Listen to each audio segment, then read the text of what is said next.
Hello everyone, welcome back to teacher mom shorts. இன்றைக்கி நீங்கள் பார்க்க போகிறது மும்பையில் நாங்கள் பண்ண கணபதி தர்ஷன். இது பார்த்தீங்க அப்படின்னா எங்கள் ஸ்டாஃப் ரூமில் நாங்கள் ஒரு குட்டி பிள்ளையார் வச்சு டெய்லி காலையில் ஆர்த்தி பிரசாதம் அப்படின்னு 5 days பண்ணிவிட்டு ஸ்டாஃப் ரூம்லேயே ஒரு சின்ன டப்பில் தண்ணி வச்சு நாங்கள் விசர்ஜன் பண்ணிடுவோம். அப்புறம் நாங்கள் லால்பாக் ராஜாவை அனந்தம்மானி சார் ஆர்த்தியோட அட்டென்ட் பண்ணோன்னு போட்டிருக்கேன். இதுக்கு முந்தின வ்ளாகில் நீங்கள் செக் பண்ணுங்கள் பார்க்கலன்னா.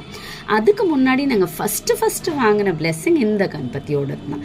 இந்த கணபதி லால்பாக் ராஜாவோட பக்கத்துலேயே இருக்குது. மும்பைச்சா ராஜா அப்படிங்கிற இந்த கணபதியோட பாத தரிசனம் பண்ணிவிட்டு அதுக்கப்புறம் தான் நாங்கள் லால்பாக் ராஜாவுக்கு போனோம்.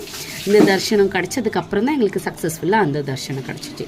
லால்பாக் ராஜாவை பார்த்ததுக்கப்புறம் நாங்கள் அக்கம் பக்கத்தில் உள்ள எல்லா கணபதியும் விசிட் பண்ணிவிட்டு கடவுளோட பிளெஸ்ஸிங்ஸோட எங்களுக்கு இந்த தர்ஷன் எல்லாமே ரொம்ப சூப்பராக அமைஞ்சதுக்கு தேங்க்ஸ் சொல்லிட்டு வந்தோம். உங்களுக்கு கணபதி பப்பாவோட தர்ஷன் கிடைக்கணும் அப்படின்னா இந்த வீடியோவை லைக் பண்ணிக்கோங்க, ஷேர் பண்ணுங்கள், சப்ஸ்கிரைப் பண்ணுங்கள்.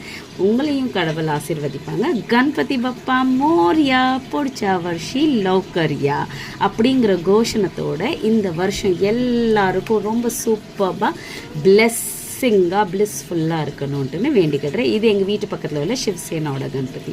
தேங்க்யூ, பாய். லைக் பண்ணுங்கள், ஷேர் பண்ணுங்கள், சப்ஸ்கிரைப் பண்ணுங்கள்.